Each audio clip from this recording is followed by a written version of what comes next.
Um dedo de prosa com um tanto de inteligência e um bocado de questões do momento. Sejam bem-vindos a mais um episódio do Conversas de Ateliê, o podcast do Ateliê de Humanidades, que faz o encontro dos nossos apoiadores com os nossos colaboradores. Nós estamos aqui mais uma vez na mesa com André Magnelli. Boa noite, André. Olá, pessoal. Boa noite. Michele Guerreiro. Boa noite, Michele. Oi, gente. E Bia Martins. Boa noite, Bia. Boa noite, Lucas. Boa noite a todos. Bom, a gente vai começar mais esse episódio. No episódio passado a gente teve um formato especial, né, que a gente gravou com o professor Renato Carvalho de França. A gente teve um episódio com um tema só, falando sobre outras economias. Genalto e Paulo Henrique, né, que são dois autores e pensadores dessa temática. Aí decidimos reservar todo o espaço do episódio para isso. E hoje a gente vai tentar voltar aqui ao nosso formato de 3 blocos. E para começar, no nosso primeiro bloco, a gente começa refletindo sobre a pergunta: a educação pode resolver os problemas do Brasil? Essa pergunta, né, eu sugeri isso como ponto de pauta, porque por algum motivo estava pensando sobre essa ideia, que é uma ideia muito comum, que a gente escuta muito, talvez nós tenhamos já até falado isso, né, de que o problema do Brasil é a educação.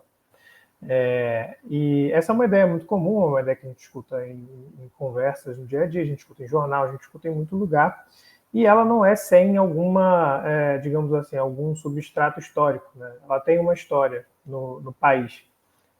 Pensando sobre isso, eu me lembrei de um livro da Helena Bomeni sobre o Mário de Andrade, no qual ela tem o primeiro capítulo do livro, ela fala um pouco sobre os intelectuais brasileiros na Primeira República, falando um pouco sobre o ethos de grupo desses intelectuais, o que eles acreditavam que estavam fazendo, né, na construção do Estado-nação brasileiro. E duas grandes frentes de atuação desses intelectuais eram educação e saúde, né?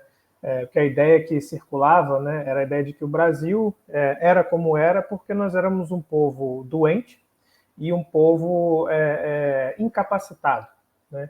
E aí eu digo incapacitado em dois sentidos distintos. Tanto civilmente, para ser uma república, né, um país sem cidadãos, ou um país sem povo mesmo, e também incapacitado do ponto de vista das habilidades para o mercado de trabalho, né? Um povo, uma população que não tinha as habilidades, as competências necessárias para construir uma nação.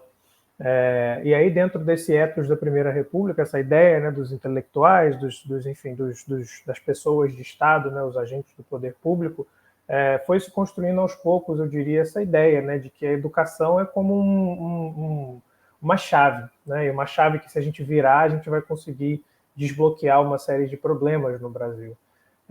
E eu estou dando essa breve introdução porque eu acredito que isso não se limita, né, à Primeira República, mas eu acho que está muito ligado ao que a gente entende como, enfim, o que a gente precisa para ter um país, uma república, uma democracia, né?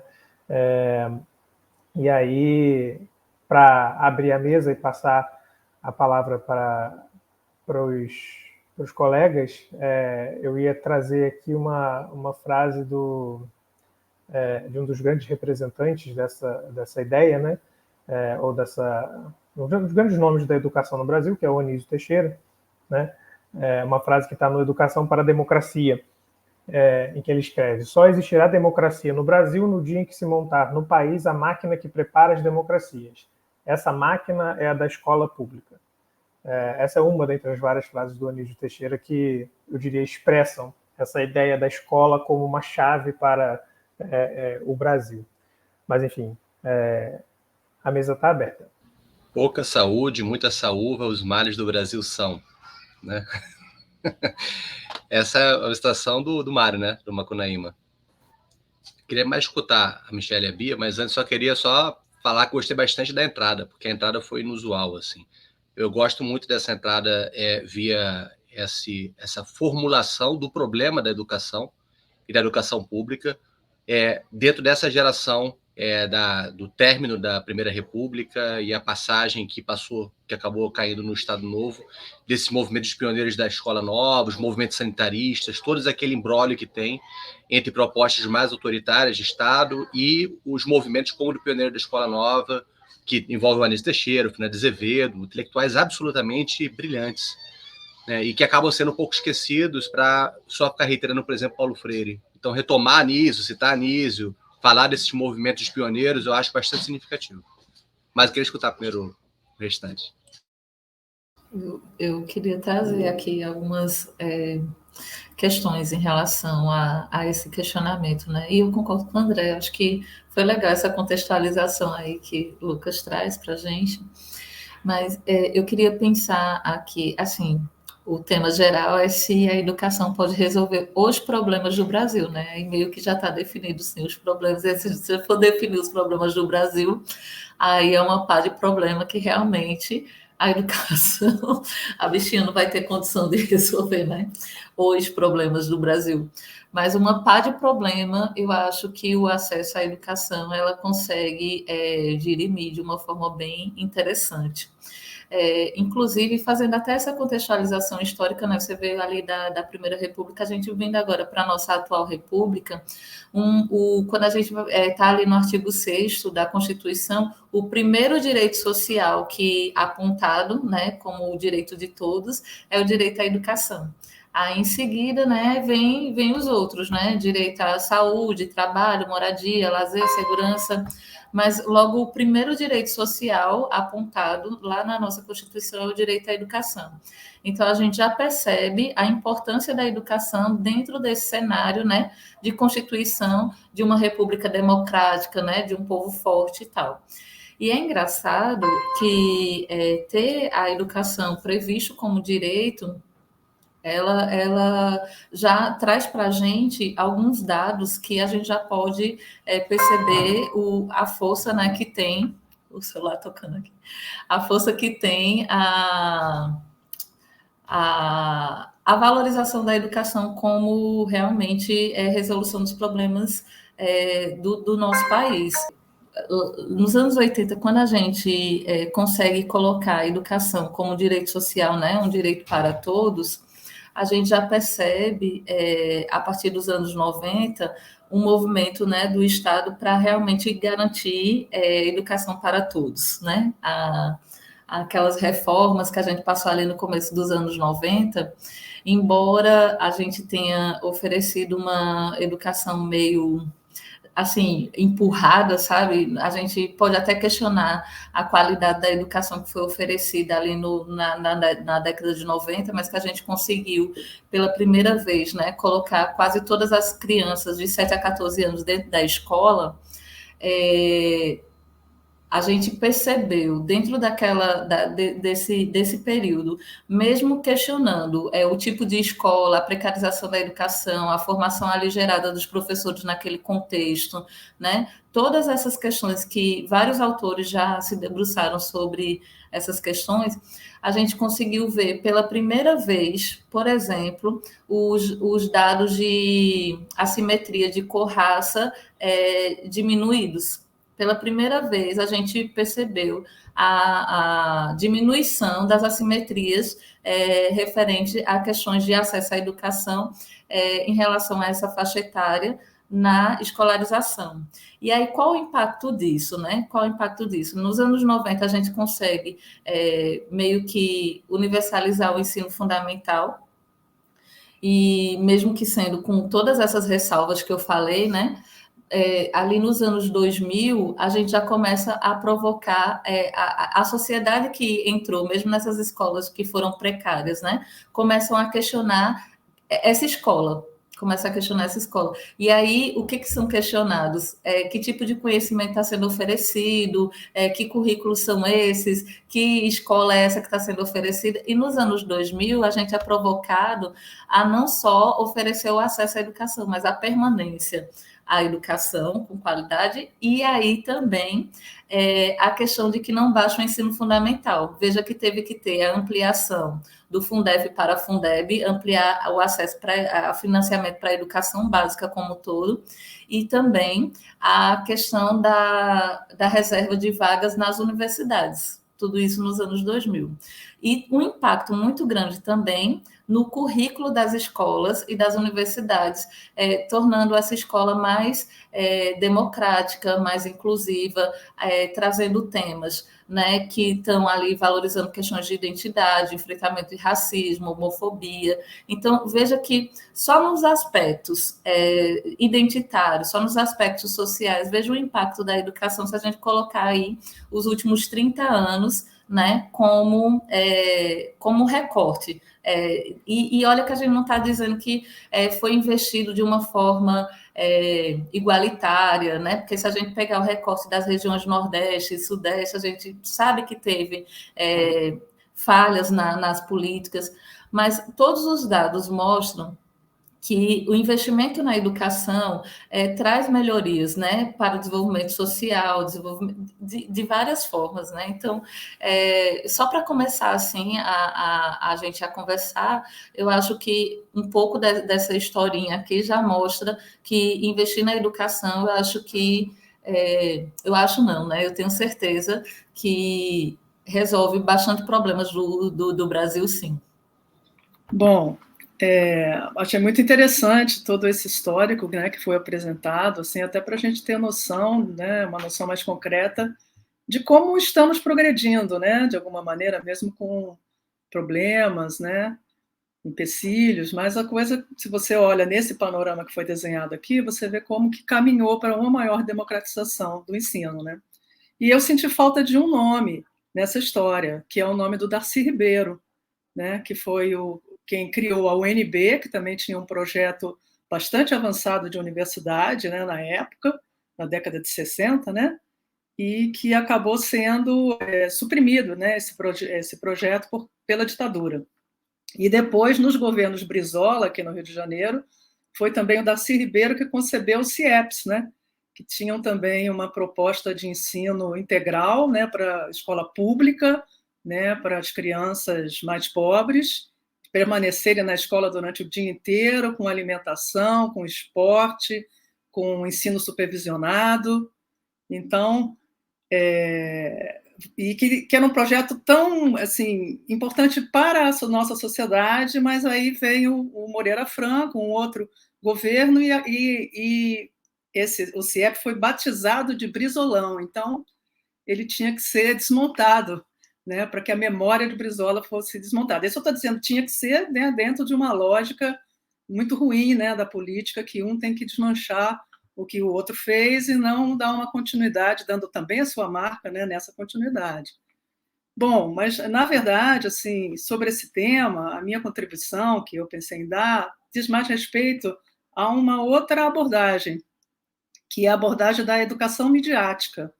Né? Então, nós falamos aqui, né, da educação pública, da sua importância, não tem, né, não tem dúvida, mas existe um outro lado aí da educação que precisa também ser olhado e ser contemplado, que é essa parte da educação midiática, que a gente pode pensar que ela sempre foi importante, né? Desde que a mídia é importante, a mídia de massa, a televisão, o rádio, sempre foi importante que pudesse desenvolver um senso crítico dos estudantes, né, falando da escola, a respeito daquilo que era veiculado, né, na televisão, no rádio, através dos jornais.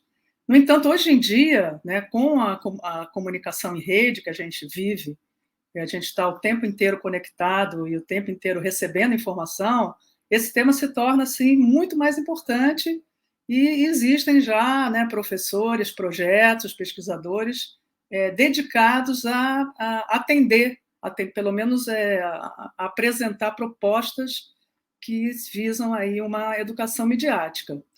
E aí, assim, tem alguns aspectos só assim também para introduzir o assunto, né? Assim, o primeiro momento é na recepção, né? E assim, então já tem um primeiro problema aí, que para uma boa parte dos brasileiros, né, a internet ela é restrita, né, ao WhatsApp, Facebook e Instagram. Então, isso já seria assim, uma primeira barreira aí a ser vencida por essa educação midiática, que seria ensinar as populações, né, a poderem usufruir, usar e acessar todo o universo de informação, de conteúdo, de educação, de cultura que existe na internet e que é acessado fora dessas redes sociais, né? Esse é o primeiro ponto. O segundo ponto, como eu já mencionei, é a questão da crítica, né? E que foi um fator aí que foi muito acentuado com a questão da desinformação, né? Das fake news. E aí tem um exemplo muito interessante, que é a da Finlândia, onde essa educação midiática faz parte do currículo escolar de lá. E, então, as próprias disciplinas já tratam desse assunto. Então, por exemplo, na matemática, já vai mostrar para os alunos como é que se pode distorcer as estatísticas para criar falsas narrativas, né? Vamos dizer assim. Então, os estudantes são ensinados a conseguir detectar, perceber, né, como é que se monta uma fake news a fim de conseguir desmontá-los também, né? Então, esse é um primeiro aspecto, né, da recepção da informação e de poder diferenciar, de poder checar, de poder, né, averiguar como é que se confia numa informação, né? Como é que se checa uma informação e qual a importância disso. Esse é um primeiro aspecto.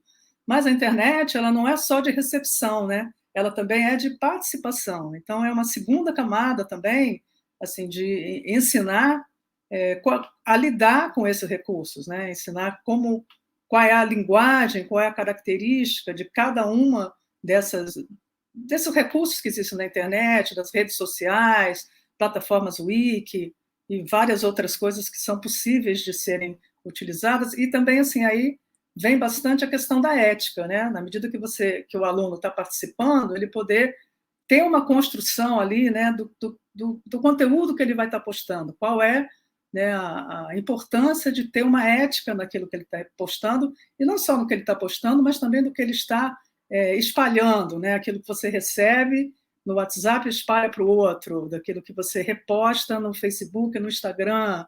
Então, poder refletir, né, com os alunos sobre tudo isso. E isso já existe. Tem o Educamídia, que é uma entidade já da área de educação, com pesquisadores aqui no Brasil, que tem todo um projeto e aberto para quem quiser conhecer, é só ir lá, colocar no Google, né, o Educamídia, vai ter acesso a todo o material deles. Eles têm um trabalho muito importante, né, nesse ponto, e que possa, assim, realmente contribuir, né, para que haja uma maior apropriação mesmo, né, do que representa a comunicação em rede, como é que se pode usá-la melhor. E aí também tem um aspecto da cidadania, né, que eu vejo assim, em dois vieses, né? Um é que existem canais já do próprio governo onde é possível participar, né? A própria Câmara Federal tem lá o projeto de e-cidadania, alguns projetos de lei são colocados para que haja uma participação pública, uma consulta pública através da internet, então também poder conhecer quais são esses caminhos, né, para que possa participar, mas não só isso também, mas também, assim, poder se apropriar dessas ferramentas e criar, através dessas ferramentas, né, recursos para uma auto-organização de uma comunidade, né, para a defesa de alguma causa social, para a defesa de alguma demanda, né, social também. Então, assim, eu quis abordar assim, mais esse aspecto, né, da educação midiática e como tem assim, um campo bastante amplo para que ela seja explorada, né, no ensino, e como é importante que isso também passasse a fazer parte dos currículos, né, que essa é vamos dizer assim, a batalha atual, né, de conscientizar quem faz parte da educação pública, da formulação, né, da educação pública, que tenha esse peso, né, que compreenda o peso que a mídia tem hoje na nossa sociedade, da necessidade de preparar, né, a população para um melhor aproveitamento, mais consciente, mais ético. Excelente. Eu tentando, de repente, avançar alguns pontos, eu acho que existe muito assim, nessa questão de é possível que a educação salve a sociedade, será a educação solução para tudo? existe uma certa fórmula batida que acaba fazendo com que a gente seja descrente em relação às potencialidades da educação. Eu acho que sim, que a educação é o ponto central dentro do contexto da cultura brasileira. Eu acho que é o principal motor de transformação social. Mas para que você possa ter como motor de transformação social a educação, você tem que criar condições para o florescimento de uma cultura educativa, uma cultura de valorização efetiva da educação, e não somente de afirmar que há o nosso problema, como se fosse uma questão apenas, por exemplo, de orçamento, ou alguma técnica, alguma coisa que você possa simplesmente, magicamente, resolver os problemas.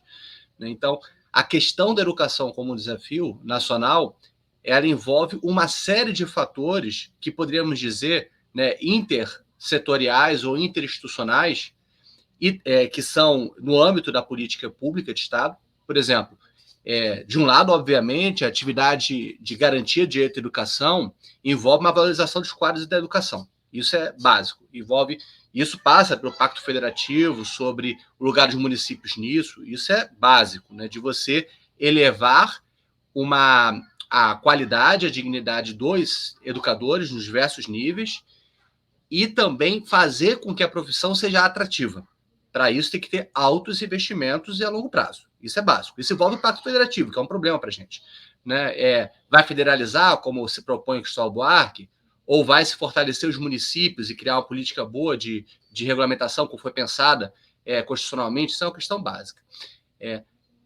Mas falar sobre a valorização dos professores e falar sobre o aumento de verbas para a educação, eu acho que é muito insuficiente de lidar com o problema da educação no Brasil. Eu acho que tem que se pensar nessa questão de, afinal, para que educação e por que, por mais que as pessoas falem que a educação é importante, há uma cultura pouco voltada para a valorização de aspectos importantes da finalidade da educação. A leitura, o estudo, certos modelos que são modelos de pessoas que têm sucesso a partir da educação, pesquisadores, cientistas, profissionais de formação, a próprio mundo universitário. Boa parte da população é completamente alheia ao mundo universitário e o ignora e não acha ele importante. O ensino técnico também, como sendo um adestramento técnico, como sendo uma coisa importante. Então, tem uma questão que é vinculada a um aspecto cultural, de uma falta de uma cultura educativa, que é uma dimensão muito mais ampla, que envolve de você fazer uma política sistemática de valorização da leitura. Num ensaio que eu escrevi em relação à possibilidade de saltos sustentários no âmbito do desenvolvimento tecnológico, um aspecto que eu falei que era fundamental para fazer isso é atuar no imaginário social em favor de uma cultura e de uma memória científica, tecnológica, experimental. Uma boa parte da nossa população não tem uma visão positiva do cientista, do acadêmico, do inovador, de pessoas vinculadas à ascensão social por meio da educação. Valorizam outros espelhos, sobretudo nas comunidades carentes. Por exemplo, conversando com a Rita, que é a autora do livro Urbanidade Gospel, ela veio de Nova Iguaçu. Nova Iguaçu, o fato dela ter tido uma ascensão social por meio da universidade praticamente é ignorado por todos os seus colegas, por todos os seus vizinhos. Os modelos são outros sociais. Então, se você não cria a tal forma que pode ser indiferente o fato de ter ascendido socialmente por meio de mestrado, doutorado, escrevendo livro. Então, se você não cria modelos que tenham espelhos, em que os espelhos sejam ou jogador de futebol, ou alguma figura pop, ou algum influencer, é claro que isso vai ter uma cultura de enfraquecimento muito grande dessa proposta educativa efetiva, de desvalorização da leitura. Então, tem que se pensar nessa criação de ambiente de fomentar isso, tanto valorizando o profissional, quanto também valorizando o ato educativo. E, nesse caso, um último aspecto que eu queria ressaltar, que eu acho que é muito importante nisso, são as políticas intersetoriais. No caso do Rio de Janeiro e em vários lugares. Não adianta você falar de valorizar o profissional da educação e criar uma arquitetura educativa, tendo uma sociedade que boa parte de setores da sociedade estão entregues à violência, à criminalidade. Então, você tem que ter uma política social associada à escola, uma política de segurança associada à escola. Você não vai conseguir fazer bons profissionais entrarem em certas regiões e serem professores numa situação em que você vive estado de sítio. Né? Então, falar de educação como solução envolve políticas setoriais, intersetoriais no âmbito da segurança pública, no âmbito da justiça social, no âmbito de ações culturais, né? No âmbito de formatação do equipamento urbano, de uma forma que você tenha ambientes de convívio e que possa ter promoção de atividades culturais nesses locais, envolve bibliotecas públicas, envolve também, que é algo muito esquecido, a arquitetura escolar, né? A renovação do equipamento escolar. Você tem que ter ambientes bonitos, ambientes que as pessoas vão e queiram ir e estar. Né? A dimensão da espacialidade da experiência escolar é fundamental. E eu acho que é um dos erros do CIEP. A concepção arquitetônica do CIEP foi muito ruim do Niemeyer. Niemeyer não sabe fazer isso. Vai ser bom para usar várias coisas, mas é péssimo para pensar a funcionalidade dos equipamentos urbanos. Então, um erro do CIEP foi isso. É um local que é inóspito para você ter um ambiente escolar. Então, você tem que pensar a arquitetura urbana, você tem que renovar, tem que fazer a política de renovação do espaço. Um espaço degradado já é o primeiro começo, já é o início para se desvalorizar tanto o profissional quanto o aluno. Né? Tem que ser um ambiente de amor e de acolhimento, de querer estar e conviver. Você tocou aí nesse ponto das políticas intersetoriais, né, André? Puxando para essa ideia da educação como solução, né? Evidentemente, a educação está ligada a todo um outro feixe de problemas que, de certa forma, se compõem em ambientes de vulnerabilidade. Você mencionou a segurança, mas também muito importante é a questão da mobilidade urbana, né? De quanto tempo você demora para chegar e ir ao seu ambiente de ensino. Isso com certeza afeta muito a vivência do ambiente de ensino, seja básico, médio ou superior, né? E também um outro ponto aí que Michele levantou, né, que de fato a gente vê efeitos nisso, né? Então isso ainda é algo observável, né? Como projetos de educação ou, enfim, políticas de educação, transformações na educação tem alguma eficácia do ponto de vista da transformação de desigualdades já historicamente estruturadas, porque, bom, se a gente está falando da educação como um tipo de chave, um tipo de solução, ou algo que um motor de transformação, é porque mexe diretamente na maneira que a gente organiza, né, a nossa vida em sociedade, a maneira que a gente aloca pessoas em posições sociais, né, para falar de um jeito mais direto, né? Porque se de um lado a gente tem a ideia da educação como uma forma de cultivo de capacidades civis e de uma vida democrática, a gente também está pensando na educação como forma de alocação na vida produtiva, né? Muitas vezes assim que a gente associa a educação, por exemplo, ao sucesso. A pessoa é bem-sucedida porque ela estudou na medida em que ela consegue algum trabalho, né? Só que, como o André muito bem colocou, nem todo trabalho é valorizado igualmente. E aí, muitas vezes, os trabalhos que têm a ver com a própria educação são desvalorizados, né? A gente tem o paradoxo do professor, não professor universitário, que tem uma valorização financeira maior, mas os professores de ensino básico, ensino médio fundamental, que, embora sejam valorizados do ponto de vista moral, como se houvesse, né, uma espécie de aura sagrada no professor, que é uma figura importante, certamente não é valorizado do ponto de vista material e também do ponto de vista das condições de trabalho, né, dessas pessoas que trabalham como professores nesses níveis do ensino. E isso nos mostra, né, que mesmo que a educação possa ser vista como chave para uma forma bem específica de sucesso, né, que é a empregabilidade, ela em si pode não parecer um bem, né, algo que é bom por ser bom, né? Aí a gente tem também esse dilema que Michele, como especialista do campo, deve saber muito bem dessa tensão, né, que eu vejo aí, lá no Anísio Teixeira tinha isso, né, essa tensão entre educação como profissionalização e educação como formação, né? Uma tensão importante a ser lidada, né? Não estou dizendo que um lado deva ser favorecido em detrimento do outro, né? Pelo contrário, todo mundo precisa trabalhar, mas é uma tensão muito viva, a gente vê isso nas várias e várias reformas e discussões sobre o ensino médio, sobre a educação, enfim. Algo também a se considerar, né? Para que a gente educa? Se a educação ela vai solucionar alguma coisa, qual é o nosso objetivo com ela, né? O que a gente está buscando?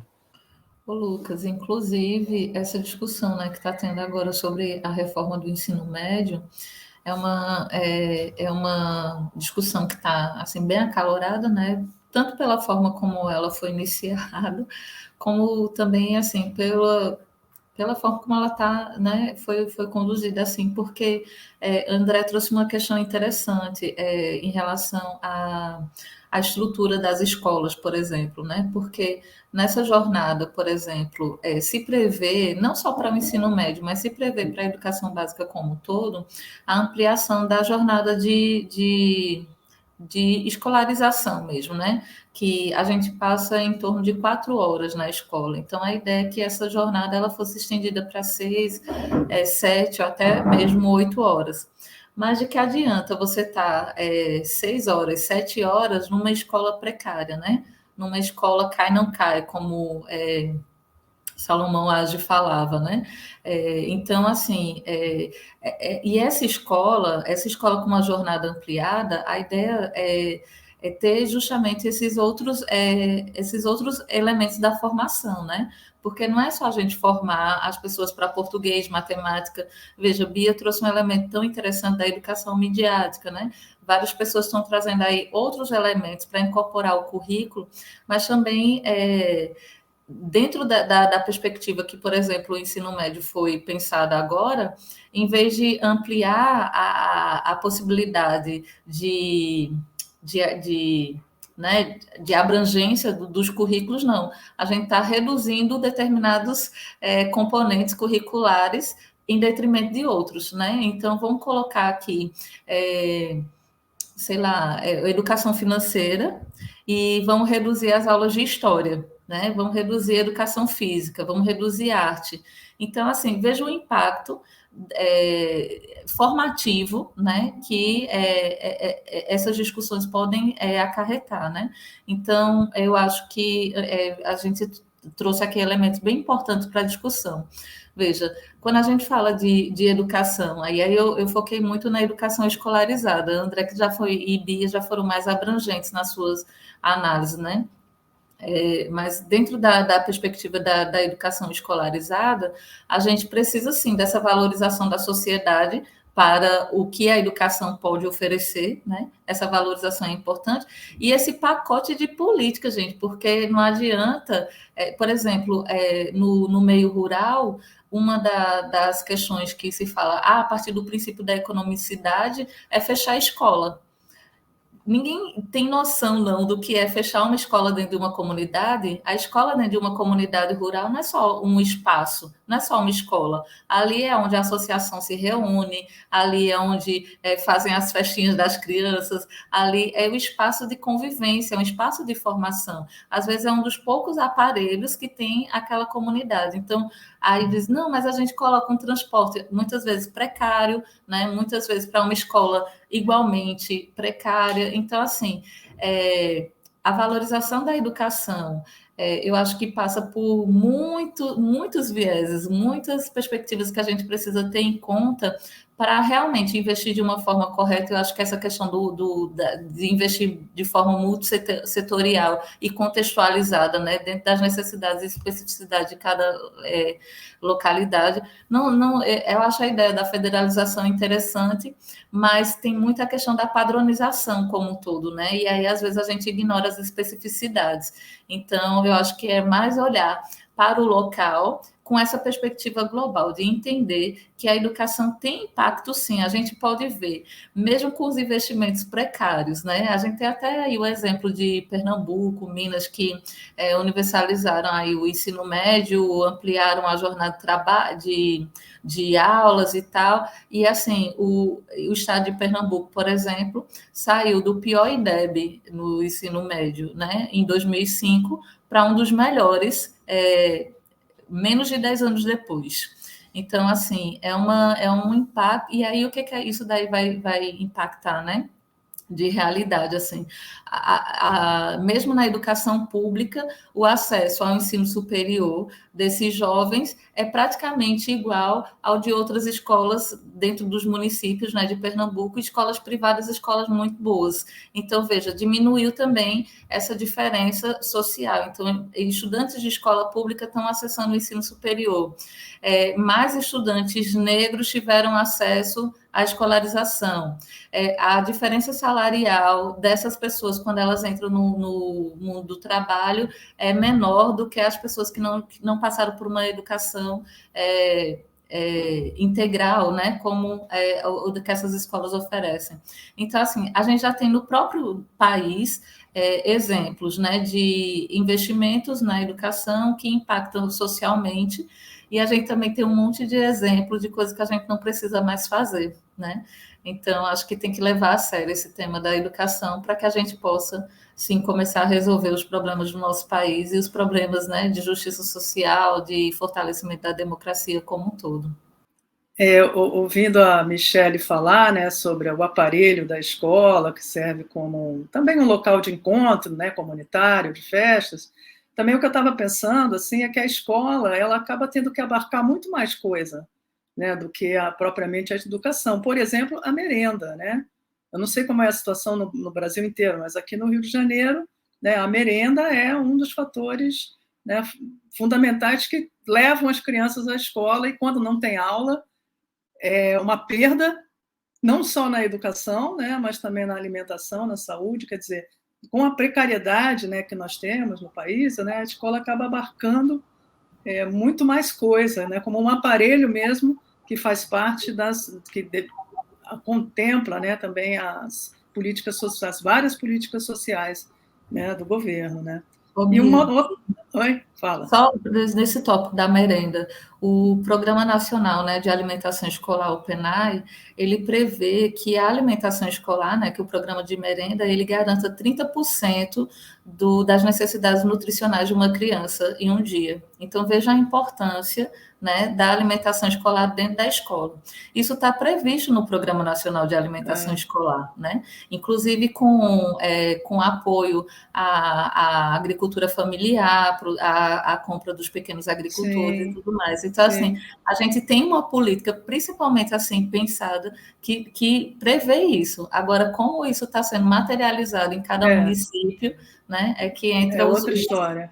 Exatamente, que entra aí a questão do que André falou, da gente ter o controle social, né, da gente valorizar a educação. Se realmente a gente valorizar essa educação, veja o controle social em relação ao transporte que é oferecido, ao material didático que é oferecido, à alimentação, tudo isso seria muito mais cobrado e, com certeza, poderia ser, né, executado de uma forma bem melhor, se a gente tivesse essa consciência. Não, só mais uma coisinha assim que eu fiquei pensando aqui com a fala de todos, né? A gente pode perceber a importância da educação, né, para o Brasil apenas verificando o que foi feito contra a educação no governo Bolsonaro, né? Porque o projeto dele era destruir o país, né? Então, uma das metas principais era destruir a educação, tanto do ponto de vista assim, do orçamento, né, mas também do ponto de vista ideológico, né? Assim, né, do que a educação, da própria fala dele, de todo o governo dele, né, a educação foi constantemente desvalorizada, atacada, né? Então a gente vê como ela é importante para a democracia, né? Só um comentário rápido, que eu acho que já está acabando, eu acho que é bem interessante. Uma das maiores anomalias no Brasil, que sempre quando dei aula sobre educação, que é uma cadeira que eu dava muito na faculdade que eu dei aula, a cada 2 anos eu dava, dei mais 5 vezes, 6 vezes ao longo do período, era o quanto que no Brasil tem essa anomalia em que as classes médias são educadas em escolas privadas e no superior inverte-se a equação, salvo algumas ilhas de elites que pagam universidades privadas, institutos privados e tal. Então, você tem essa questão dessa inversão de vetores em que as classes mais pauperizadas, exceto algumas ilhas de excelência também no âmbito da escola pública, acabam tendo uma qualidade baixa de educação, comparativo com as famílias de classe média, média alta, que bancam o ensino privado, e depois se investe no superior. Para-se de pagar as classes médias por um ensino superior, e as classes mais desfavorecidas, boa parte delas não entram no ensino superior público e passam a pagar escolas de baixa qualidade, caríssimas, no âmbito da universidade privada e faculdades privadas. Isso é assustador, como é que isso existe e é naturalizado. André, inclusive a política de reserva de vagas visa corrigir isso, né? O que a gente chama de política de cotas, né? A reserva de 50% das vagas das universidades, né, ser destinadas para as pessoas pretas, pardas, indígenas e empobrecidas, é justamente para corrigir essa distorção histórica, né, que o nosso país sempre enfrentou, né? Então, é mais uma política que está aí e que é fruto, justamente, minha gente, desse processo educativo que começou lá na universalização do ensino fundamental, né? O acesso ao ensino fundamental fez com que os movimentos educacionais, os movimentos sociais cobrassem o acesso a uma educação básica, depois o acesso à educação superior, e agora você veja que a gente está tendo aí uma expansão significativa na questão das pós-graduações também, né? E dos ensinos técnicos e tudo mais. Então, veja que é uma relação em cadeia. Esse é um enfrentamento histórico e a gente já tem, inclusive, políticas para enfrentar esse tipo de problema, né? Então, veja que, assim, existem aí, as forças de mudança estão aí. Agora que Bia trouxe um elemento interessantíssimo. O elemento Bolsonaro, Temer-Bolsonaro na nossa história, foi um freio que, para a gente voltar, né, para o ritmo, a gente vai ter que tomar bastante fôlego aí para voltar para o ritmo. Só desenhando uma rápida estratégia que eu acho que é fundamental para qualquer formulação de política pública de longo prazo, misturando Albert Hirschman, do livro Saída, Voz e Lealdade, com Bourdieu. O Hirschman ele é muito inteligente quando ele mostra sobre sistemas mistos, público-privado, educação e saúde, que o risco deles é que o público fica para pessoas de menor poder aquisitivo, classes populares, têm menos voz e formas de saída que exigem que a instituição tenha qualidade. Então, o público tende a ficar com os mais pobres e os ricos ficam com o setor privado. No caso brasileiro, você tem isso, que as escolas públicas acabam ficando com setores mais pobres, que têm poucos mecanismos de pressão de forçar que a instituição não deteriore, como diz o Hirschman. Beleza. Então, qual é a política básica?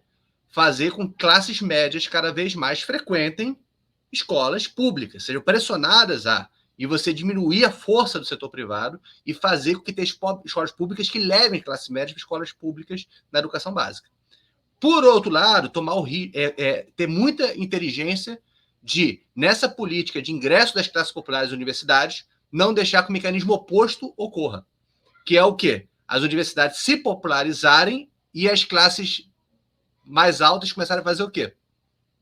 Saírem e montarem espaços de universidade privada e você tenha um processo de deterioração das instituições. Os mecanismos de pressão de classe popular excedente têm que ser junto com manutenção das classes médias e médias altas dentro das universidades também, para continuar mantendo a pressão.